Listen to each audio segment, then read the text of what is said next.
Today we're going to be learning about birds. And you see that I have my parrot Melvin here. You know what? I'm not sure if you guys like peanuts, but Melvin really does. So I'm going to give him a peanut. Now, something you'll notice right away that's very interesting is he eats with his feet. Do you guys eat with your feet? That would probably be a problem, right? Especially during Thanksgiving dinner.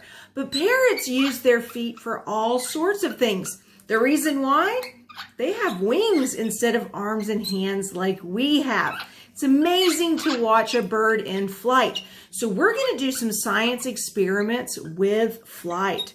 But let's learn a little bit about parrots. So Melvin is a dusky Pyonis parrot. They're native to Venezuela, Brazil, and Colombia, so South American birds. They have beautiful colors, as you can see with Melvin. They're also known to be very sociable, intelligent, and fun-loving, sweet birds. That's what dusky Pyonis parrots are known for. They can also mimic certain sounds.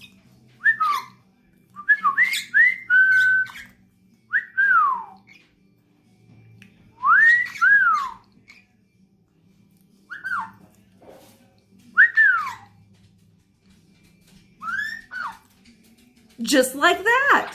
All right, so believe it or not, parrots are some of the most intelligent birds, right behind a crow.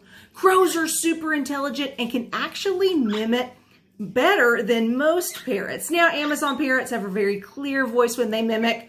Crows, really awesome and smooth. So believe it or not, when you see a crow flying, they're super intelligent birds. All right, so parrots, by the way, also have curved beaks, as you can notice that with Melvin. All right, so I'm going to see if I can get him to whistle a little bit more for you guys.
Ducks are waterfowl and can live up to 20 years. They also have highly waterproof feathers. And guess what? Next time you go out to feed the ducks, take them peas instead of bread. The bread makes them feel full, but doesn't provide the right nutrients. Pelicans are among the largest flying birds. They are famous for their huge throat pouches. A pelican uses its pouch and its very long bill to scoop up fish. Notice these birds are flying close to the water. Skimming permits the birds to take advantage of something called ground effect, basically making their flight more efficient and saving loads of energy. Look at this guy. He's a great blue heron.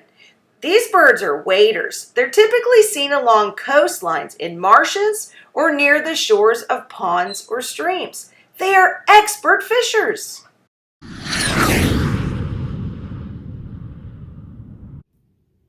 Let's have a little fun with flight and make our own kite. Just like when a bird's wings are outstretched, a kite will catch the wind. So it flies just using air and a little bit of help from you. So for this, you're going to need a piece of paper. I have a very cool lime green sheet. A hole punch.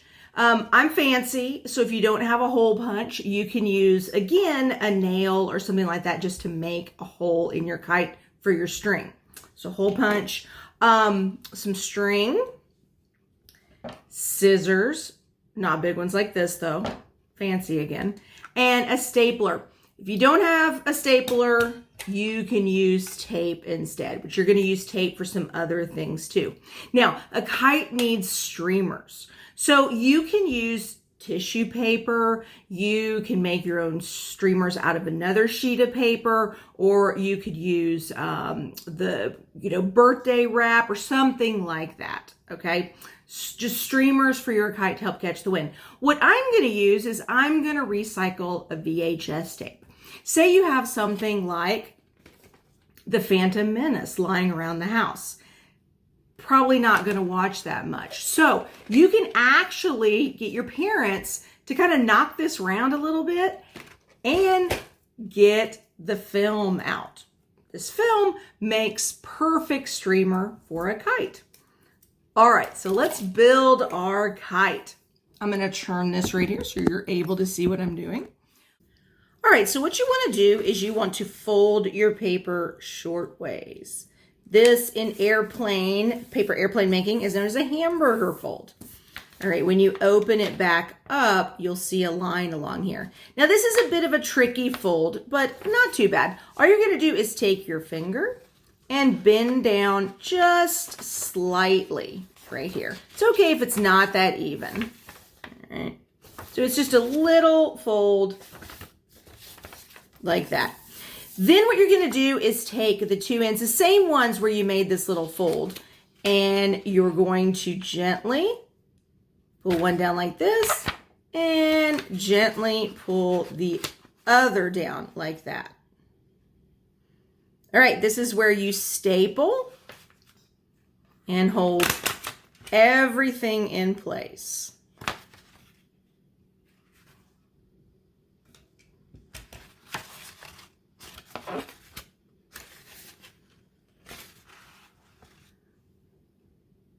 All right, now we're gonna add our streamers. So I'm gonna take my recycled VHS tape and I'm gonna cut 1 and 2. You need to tape these to your kite. So I'm gonna set 1 down right here, get a piece of tape.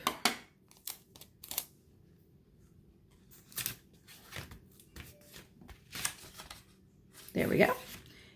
And the other one.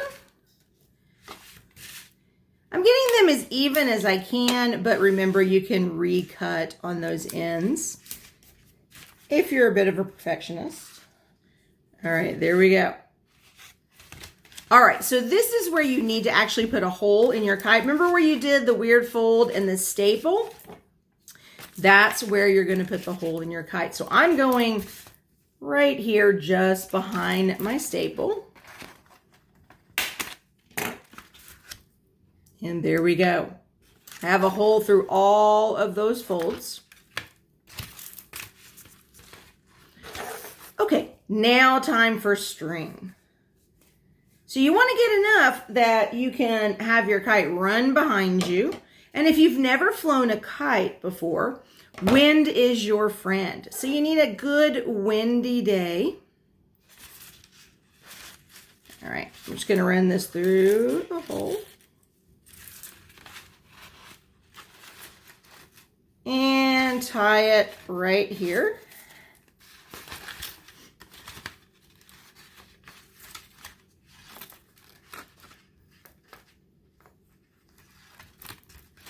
And guess what? You have a kite. All right, so now again, get a nice windy day, take your kite out, let the wind catch underneath, and take your kite for a nice flight. Enjoy your homemade kites, and I will see you guys again next week.